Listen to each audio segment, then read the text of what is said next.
பூடானில் இருந்து சட்டவிரோதமாக கார்கள் இந்தியாவில் விற்கப்பட்ட வழக்கில் கோவையைச் சேர்ந்த இடைத்தரகர்களுக்கு தொடர்பு இருப்பதாக தெரிய வந்திருக்கிறது. இது பற்றிய தகவல்களை தருவதற்காக செய்தியாளர் சந்தோஷ் இணைகிறார். சந்தோஷ், இந்த விவகாரம் பற்றிய முழு விவரங்களை சொல்லுங்க.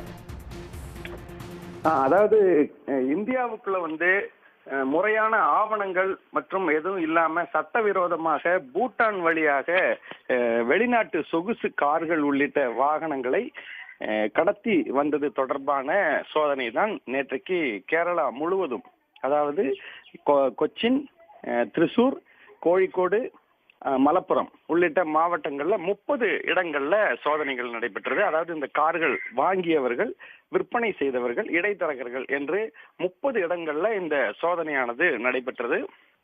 இந்த சோதனையில பாத்தீங்கன்னா நேற்றைக்கு முடிவுல 11 வாகனங்கள், அதாவது மலப்புரம் மற்றும் கோழிக்கோடு பகுதியிலிருந்து 11 வாகனங்களை பறிமுதல் செய்து இருக்கிறார்கள் அதிகாரிகள்.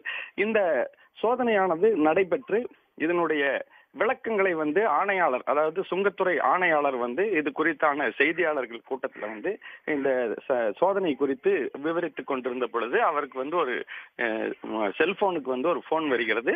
அப்பொழுது இந்த சம்பவம் குறித்து நான் செய்தியாளர்களிடத்துல விரிவாக எடுத்து கூறிக்கொண்டிருக்கிறேன் என்ற தகவலை அவர் சொல்லுகிறார்.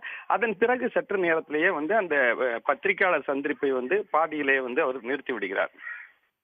இந்த நிலையில தான் தொடர்ந்து இந்த சோதனைகள் தற்பொழுது முழுமையாக நிறைவு பெற்றுள்ளதாகவும் 11 வாகனங்கள் வரை பறிமுதல் செய்யப்பட்டுள்ளதாகவும், இந்த வாகன சோதனையானது இந்த பூட்டான் வழியாக இந்தியாவுக்குள் கொண்டு வந்த வெளிநாட்டு சொகுசு கார்கள் வாங்கியது தொடர்பான விசாரணை தொடர்ந்து நடைபெறும் என்றும், இந்த சம்பவத்தில் இடைத்தரகர்களாக செயல்பட்ட யாரெல்லாம் எங்கெங்கெல்லாம் இருக்கிறார்கள் என்பது குறித்து கண்டறிவதற்கான விசாரணையும் தொடர்ந்து நடைபெறும் என்று அதிகாரிகள் தெரிவித்திருக்கிறார்கள்.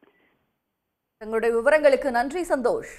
உடனுக்குடன் செய்திகளை தெரிந்து கொள்ள சன் நியூஸ் பெல் ஐகானை கிளிக் பண்ணுங்க.